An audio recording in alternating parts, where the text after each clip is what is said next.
이거 청와대에서 어떻게 처리를 할까? 이거 만약에 지금이라도 만약 고소 취하면 그렇죠. 해야 된다고 봅니다. 저는 정무 라인이나 법무 라인이 제대로 돌아가면 근데 잊어먹었을 것 같아요. 법무비서관실에서 만약 2년 챙겼다면 전이니까. 이미 법무비서관 그동안 계속 교체됐고 그래서 그래서 지금 급한 일이 많은데 법무비서관실에 아는 분이 있는데 좀 말씀 좀 해주세요. 제가 그런 분들 만나질 않아요. 근데 지금 이제 알려줬으니까 네. 아마 수습하겠죠 아마. 그렇죠. 네. 저도 제가 봐도 그냥 고소 취하는 쪽으로 가지 당연히 않을까. 그래야 될 거라고 저는 봅니다. 예. 이거는 사실 논란의 여지가 별로 없는 것 같습니다. 이거는 그 미스예요 미스. 뭐 진보 보수를 떠나서 김태현의 정치쇼. 이거 조금 좀 민감할 수도 있는 이슈인데 저 30대 남성을요 최근 경찰이 대통령에 대한 모욕죄 저질렀다 이걸로 이제 기소 의견으로 검찰에 송치했습니다. 이거 정확한 사실관계가 어떻게 되는 거입니까? 그러니까 2019년에 그 30대 남성 A 씨라는 분이 문재인 대통령하고 여권 인사들을 뭐 비방하고 조롱하는 굉장히 저열한 표현이 저열한 건 맞죠? 그러니까. 뭐 표현이 하다고 하더라고요. 저도 사실 직접 그 전단지를 보지는 않았습니다. 근데 뭐 내용은 전해 들었는데 뭐 전해 들은 내용에 따르면 저열한 표현이라고 하고 근데 그거 이제 전단지를 배포했는데 그게 이제 최근에 이제 2년 뒤죠. 이제 2년 최근에 이제 경찰이 기소 의견으로 모욕죄 기소 의견으로 검찰에 송치했다고 밝혔습니다. 법리적으로는 뭐 빼도 근데 뭐 저보다 두 분이 더 잘 아시겠지만 모욕죄라는 게 법리적으로 모욕이 성립을 해도 공연하게 모욕한 사실이 성립해도 이게 친고죄이기 때문에 그렇죠. 피해자 당사자의 고소가 있어야지만 뭐 기소라든가 처벌이 가능하잖아요.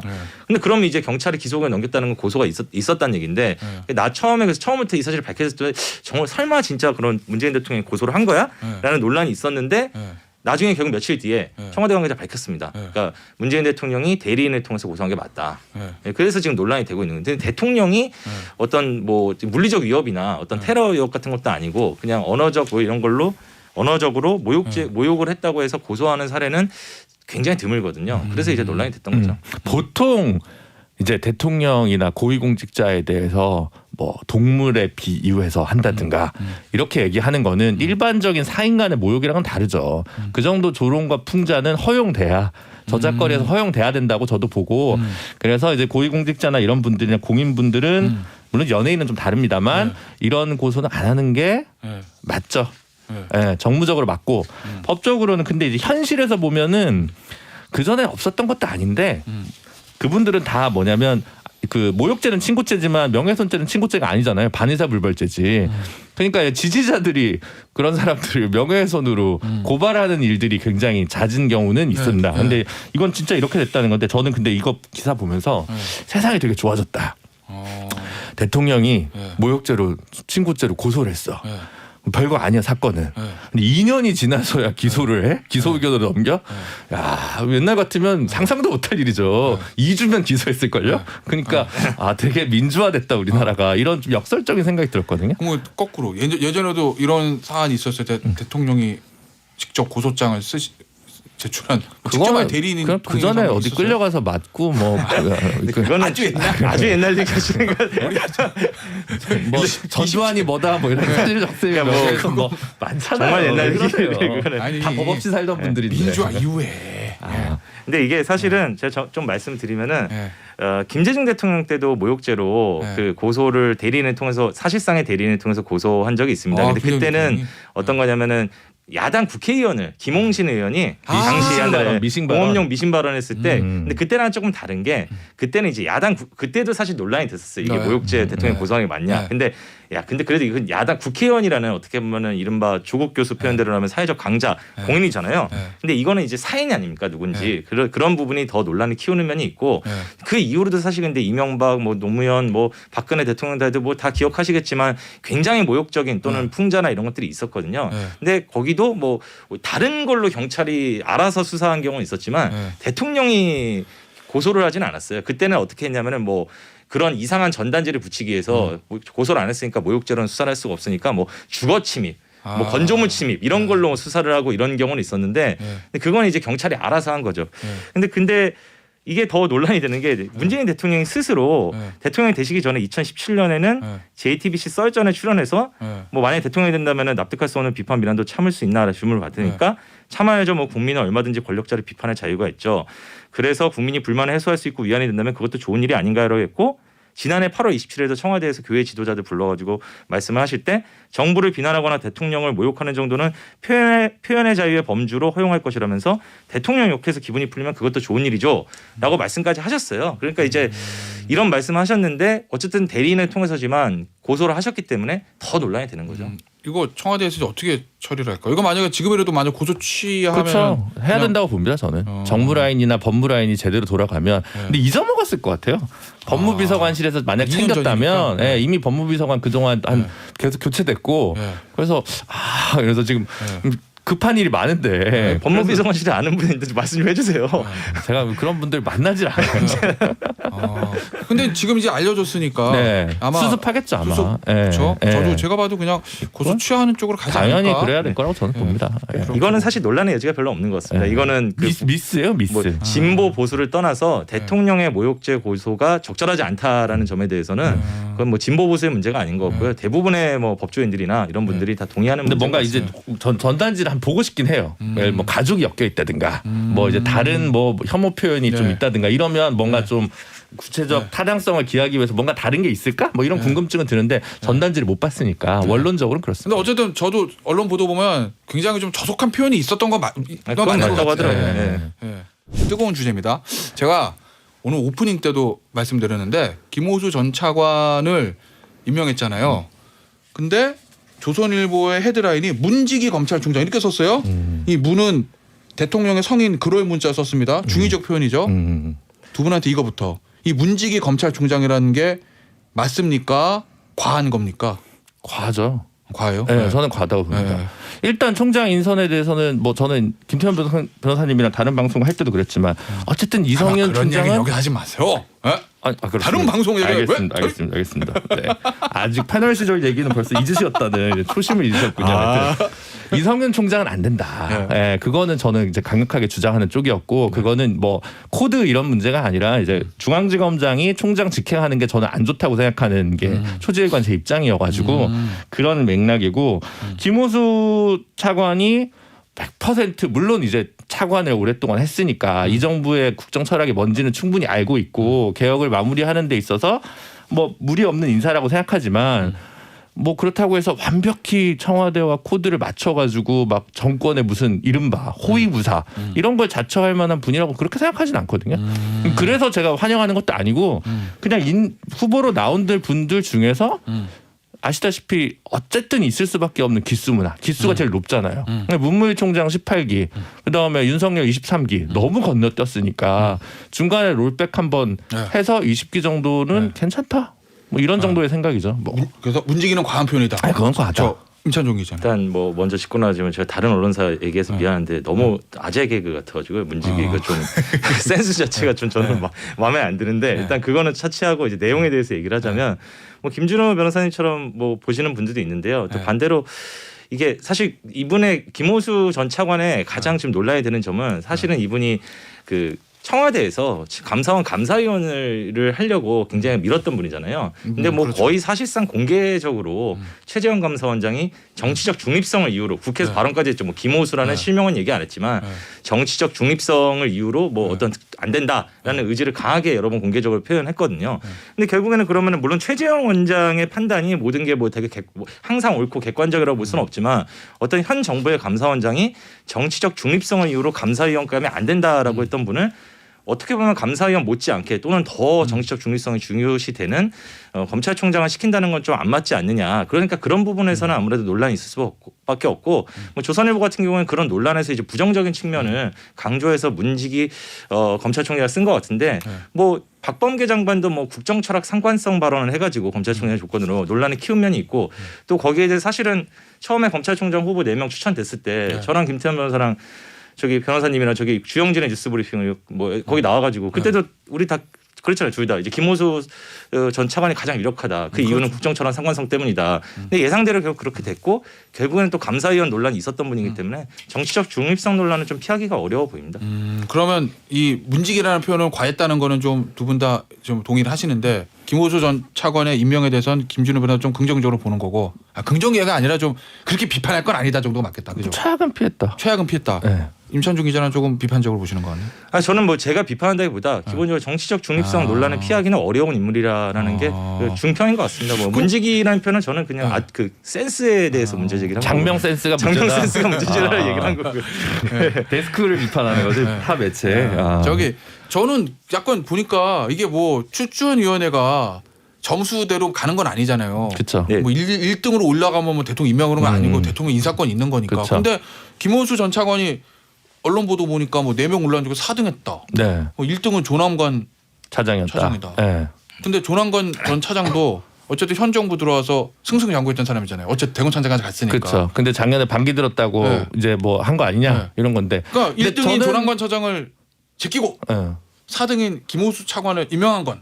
근데 그거- 저는 약간 차장의 비극이 있다고 생각하는데. 차장이 비고? 네. 대검 차장이 총장으로 바로 올라가는 거 보셨어요? 잘 안 돼요 그게 의외로. 그러네? 네. 그래서 네. 이게 또 이게 차자 붙는 사람들의 어떤 이 그 숙명이 있다라는. 민변 생각이- 사무차장도? 아 저야 뭐. 죄송합니다. 아이고. 아재 얘기였어요. 예. 그거는 민변 사무차장은 한 번 2년에 한 2년마다 임명하는데 6명 7명씩 뽑아요. 그래서 그래요? 아무것도 아닌 자리입니다. 뭐 근데 사무처장 하신 지 이제 전직이세요? 전 사무처장이죠. 네. 그러니까. 네. 예. 예, 그러면 저 임찬종 기자 어떻게 봐요? 4등이 1등을 제낀. 저는 뭐 일단 4등인지 1등인지 그건 뭐 타 매체에 나오긴 했는데 네. 솔직히 말씀드리면 정확합니다. 저는 제가 확인한 바가 없어가지고 네. 그분이 4등인지 1등인지 모르겠고 네. 그리고 사실은 뭐 4등이냐 1등이냐 저도 개인적으로는 그 안에서 뭐 그게 중요한 것 같지는 않아요. 네. 근데 이제 결국에는 처음에 뽑혔을 때부터 네 분이 나왔을 때부터 뭐 전에 방송에서 저희가 얘기했다고 제가 얘기했지만 결국 김호수 전 차관이 가장 유력한데 그렇겠죠. 근데 그 만약에 다른 선택을 한다면 조남관 차장 아니겠느냐. 결국 그거는 거의 항상 거의 대부분의 논평가들이 보는 관점이었거든요. 그렇죠. 근데 그거는 결국 그거였죠. 지금 뭐 말씀하셨던 임기 말에 네. 뭐 확실한 우리 편으로 해석될 수 있는 그런 분을 총장으로 제청하느냐 아니면은 그 확실한 우리 편이라는 느낌은 좀 약하지만 검찰 조직에서 많은 검사들한테 좀 그 네 분 중에 가장 신망을 받는 사람 임명하느냐 그 선택지였는데 결국에는 뭐 김호수 전 차관을 선택했다고 봐야겠죠. 그러니까 이런 논란 때문에 저는 사실은 이제 검찰총장 후보 추천위원회에서 사람 나오기 전에 뭐 방송 같은 데서 얘기할 기회가 있으면 저는 어쨌든 조직 안정이랑 뭐 이런저런 면 봤을 때는 봉욱 김호수 선에서 정하는 게 뭐 예상된다. 그리고 그게 좀 안정적일 것 같다. 이렇게 생각을 했던 거거든요. 그리고 뭐 임찬종 기자님 말씀하신 대로 김호수 그러니까 사실 그 최재형 원장이 그냥 이건 정치적 중립성 위반이다라고만 얘기했지 사실 뭐 뚜렷이 뭐 있는 건 아니잖아요. 예를 들면 뭐 김태현 변호사 SBS 라디오 낙점 언론의 정치적 중립 뭐 문제 뭐 이렇게 하면 이상하잖아요. 왜 나를 그러니까 그래서 어쨌든 근데 하지만 그런 논란이 있으니까 제가 임명권자나 추천권자였으면 봉욱 차장 차장 같은 경우도 저기 뭐죠? 그 대법관 후보도 최근에 올라갔었잖아요. 그렇죠. 그러니까 뭐 그 정도면 무난하지 않을까라고 생각했었는데 어쨌든 뭐 그건 추천위원회에서 정해지는 거니까 네. 저는 그런 것 같아요. 이게 궁금한 게 들었어요. 나 진짜. 왜냐면 사람 일을 알 수는 없는데 이 김호수 차관이 총장 되겠죠, 뭐 이제 뭐 저 인사청문회가 또 야당 뭐 동의 필요한 건 아니니까. 근데 현 정부 마지막 1년, 차기 정부 1년을 걸쳐 있잖아요. 그 현 정부 마지막 1년은 분명히 현 정부가 코드에 잘 맞출 것 같긴 해. 해오던 일도 있고. 뭐 다음에 뭐 대통령 누가 되냐에 따라 다른 건데 차기 정부 1년에서의 김호수 차관이 총장 되면 어떨까? 원래 특수동 출신인데. 제가 이제 뭐 여러 총장을 맡고 제가 그 이명박 정부 때부터 검찰총장들을 많이 봤는데 그죠. 그 항상 느끼는 점이 뭐냐면요. 말을 잘 듣는 사람은 그 사람이 바뀌어도 말을 잘 듣습니다. 그러니까 뭐 김호수 전 차관님이 말씀을 잘 들을지 안 들을지 모르겠는데 말씀을 잘 들을지 말씀을 잘 들을지 않을지 모르는데 제가 지금까지 역대 검찰총장들을 보면 그러니까 말을 잘 듣던 사람은 계속 말을 잘 듣고요. 그 윗사람이 누군지 윗사람이 바뀌어도 말고 뭐 다른 회사 다녀도 마찬가지잖아요. 뭐 회사 다녀 보셨잖아요. 그렇죠. 그럼 원래 예컨대 부장이 바뀐다고 어떤 부장 말을 잘 듣던 과장이 다른 부장이 와도 말이 계속 잘 듣잖아요. 명언이다. 그러니까 진짜. 이게 그게 항상 그래서 정권 말에는 이제 말을 잘 들을 거라고 생각되는 사람을 시키는데 그럼 그 정권이 바뀐 다음에 또 말을 잘 들어요. 그러니까 그런 부분이 항상 이제 정권 말 검찰총장의 비극 또는 다음 정권 초에 검찰총장의 비극을 낳는 부분이 있는데 뭐 김호수 전 차관이 총장이 되면 어떻게 하실지는 제가 잘 모르겠습니다. 그런데 제가 지금까지 관찰해온 바에 따르면 그렇습니다. 어떻게 보세요? 굉장히 곤란하시겠는데 논평하시기? 아니 왠지? 잘 모르니까. 모르니까? 면식도 없어요. 기자분들은 옛날에 이분이 뭐 첨단과학 수사부장 할 때라든가 뭐 이럴 때 뭐 만나보기라도 했는데 제가 그럼 봉욱 뭐 예를 들어 김호수 뭐 만나본 적이 있습니까? 뭐 몰평에 인물평을 제가 그걸 할 수는 없잖아요. 그래서 제가 할 수 있는 얘기의 영역을 넘어서는 거예요. 그거는. 그러면 하면 뇌피셜인 거죠. 그러면 김준호 여사 할 수 있는 영역. 아니 어차피 뇌피셜 하는 거. 이성윤 지검장 어떻게 될까요? 일단 그 김호수 저기 뭐 총장이 되면 지금 유보했던 인사를 가을에 해야 될 거 아니에요. 내가 보기 드릴게요, 그냥. 뺀다. 1번 사표 낸다. 2번 서울지검장 유임, 중앙지검 유임. 3번 승진해서 대검차장. 4번 지방좌천. 법무연수원장이 제일 재밌지 않을까? 한동훈 검사장이랑 만나게? 이분 재밌는 분인데. 아니야 법무연수원장은요. 승진해죠 고검장. 보통은 검장으로 승진하면 됐어. 오, 법무연수원장 이성윤. 밑에 연구위원, 검사장 한동훈 이렇게. 검찰 화합을 위해서 조직의 안정. 야 그럼 진천에 진축을 써야 되겠다. 무슨 일이 나오나. 그죠? 근데 일단은 뭐 그만두시지는 않을 거라고 대부분 예상을 하고요. 그렇죠. 법무연수원장도 아마 안 가실 것 같고요. 그래서 사실은 뭐 아무래도 지금 총장 후보까지 올랐던 분이 그만두시지 않으면 뭐 요직에 기용하지 않겠습니까? 그래서 많은 분들이 서울중앙지검장 유임 가능성도 있다. 특히 이제 김호수 전 차관이 총장으로 되면은 뭐 기수도 뭐 차이가 좀 나기 때문에 총장하고 그렇기 때문에 뭐 중앙지검장 유임 가능성이 있고 중앙지검장이 안 되더라도 뭐 서울고검장이 됐든 근데 대검차장은 아마 좀 안 하지 않을까 싶고. 그건 안 할 것 같아요. 근데 어쨌든 요직으로 평가되는 자리에 기용되실 거는 저도 한 6개월 더 고하고 내년 봄 인사 때쯤 서울고검장이나 이런 정도로 가지 않을까 싶긴 한데. 내년 봄이다. 내년 한참 이제 대선 직전에. 네. 아니 어쨌든 인사철이니까. 인사철이니까 중앙지검장 유임됐는데 6개월 만에 갑자기 또 바꿔버리면 그것도 조금 애매해서.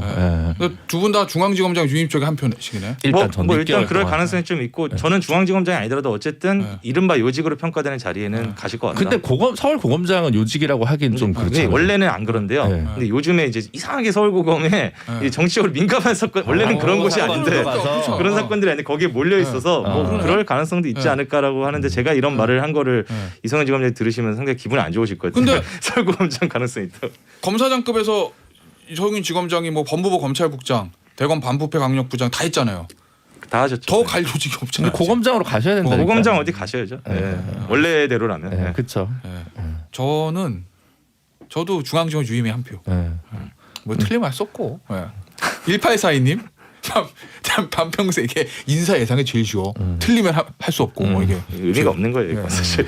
1842님 반평생 넘게 살면서 느끼는 건데요. 마땅한 인재가 하늘의 별따기보다 힘든 게 한국의 현실인 것 같아요. 세분 중한 굿이네요. 이분의 1842님의 저 말을 해석을 해보면 우리 세 사람이 인재라는 거예요. 그죠?